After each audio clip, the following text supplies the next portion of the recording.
Boa noite a todos e a todas. Hoje esse vídeo é sobre o que eu chamei aí de acadêmico aleatório ou utilitarista. E esse título tem a ver com muitas perguntas que eu recebi nos últimos meses, né, sobre alunos que decidem enveredar para o mestrado, doutorado e também para a vida de professor. Alunos que querem começar a escrever artigos, publicar, se tornar especialista em um determinado ramo do direito ou em um determinado assunto do direito. E aí, um equívoco grave que eu tenho percebido, eu tenho falado isso a eles e vou reportar agora nesse vídeo, é o equívoco em relação não ao objetivo final, mestrado, doutorado, professor, mas ao percurso pelo qual deve ser feito para alcançar esse objetivo. Não se escreve um artigo simplesmente escolhendo um tema, uma problemática e iniciando a sua escrita. Você fica 3 a 6 meses lendo os autores sobre aquele tema para depois escrever.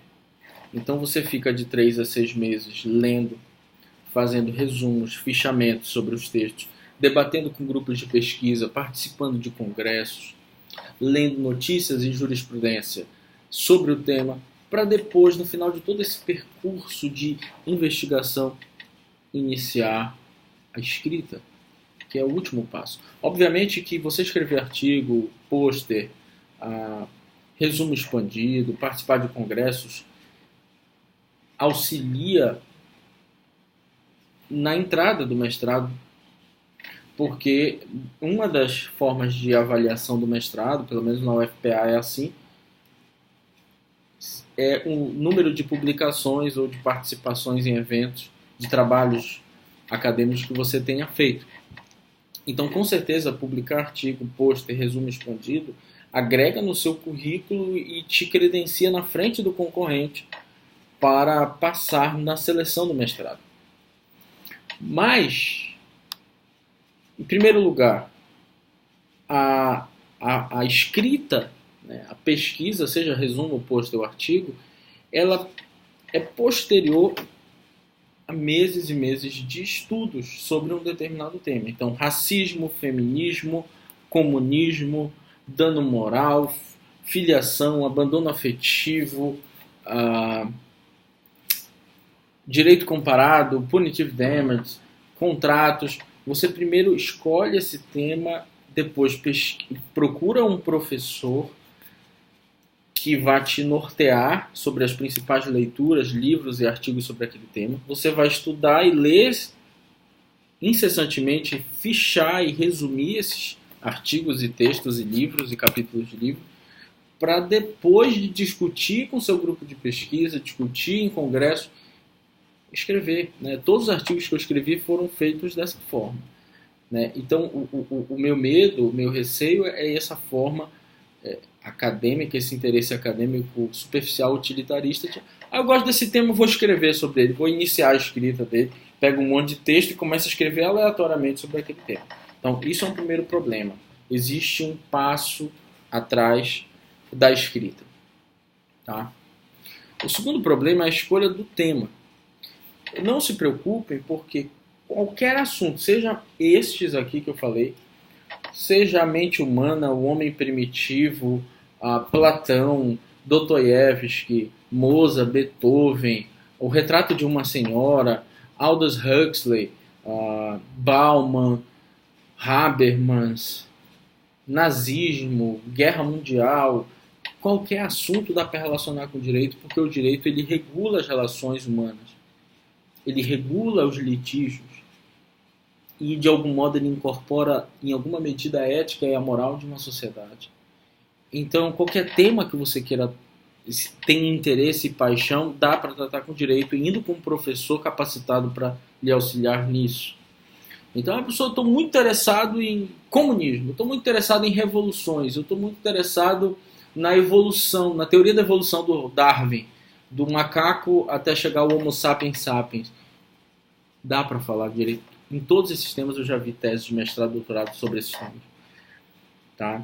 Não à toa, tem um programa chamado Direito e Literatura, coordenado aí pelo Lênio Streck, em que ele traz vários livros, né, Nobel de Literatura, e a relação desses livros com o direito. Eu mesmo, na Face Widen, participei várias vezes de um projeto chamado de Movie Law, onde a gente analisa um filme e traz contribuições daquele filme de uma ótica jurídica, a partir de uma ótica jurídica.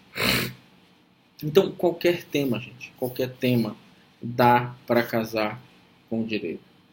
Tá? Qualquer tema dá para casar com o direito. Mas a escolha desse tema deve se dar a partir de uma paixão, porque vai ser determinante, você vai ficar meses estudando, depois escrevendo, e você tem que ter paixão, afinidade, identidade, tato com esse tema. Tá? Então, primeiramente, e essa escolha não pode vir do professor. Não pode ficar na costa do professor. A pessoa escolhe um tema para mim dentro desse outro grande tema, ou uma problemática. Isso não pode acontecer, gente. É o aluno que é de dentro para fora. Né? O aluno desperta a paixão, o interesse, a afinidade, e ele comunica a um professor de filosofia, de sociologia, de antropologia, de direito civil, de direito penal. Ele comunica uma paixão por um determinado tema. Esse é um passo maravilhoso, porque significa que ele já tem paixão por um determinado tema. E aí este professor vai selecionar as leituras para você ficar aí uns 3 a 6 meses lendo. E depois de tudo isso, de discutir, de fazer fichamentos e resenhas, escrever esses textos, que vai te dar solidez para o teu currículo para disputar um mestrado e seguir a vida, né, acadêmica até chegar à fase de ser um professor. Então, isso me preocupa, colocar a carroça na frente dos bois e fazer um crescimento acadêmico superficial.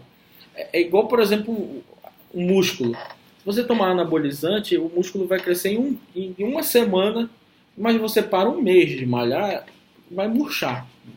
Já se você tomar proteína, malhar ali durante 6 meses a 1 ano, você para um mês de malhar, o músculo continua lá, sólido.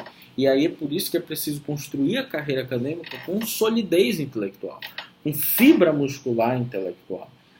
De fato, lendo, aprendendo, discutindo e debatendo, depois escrevendo, e tudo isso inserido em um contexto que você tem paixão por aquele assunto, gás para dar ali. Tá? Então, essas são as considerações. E aí, consequentemente, tendo paixão, tendo garra, abraçando aquele tema, e uma orientação adequada para fazer as leituras principais, introdutórias, e depois dedicação para escrever artigos e discutir e debater esses temas, vai naturalmente levar a vida de professor. Tá bom? Então, gente, essa é a minha dica de hoje. Boa noite a todos.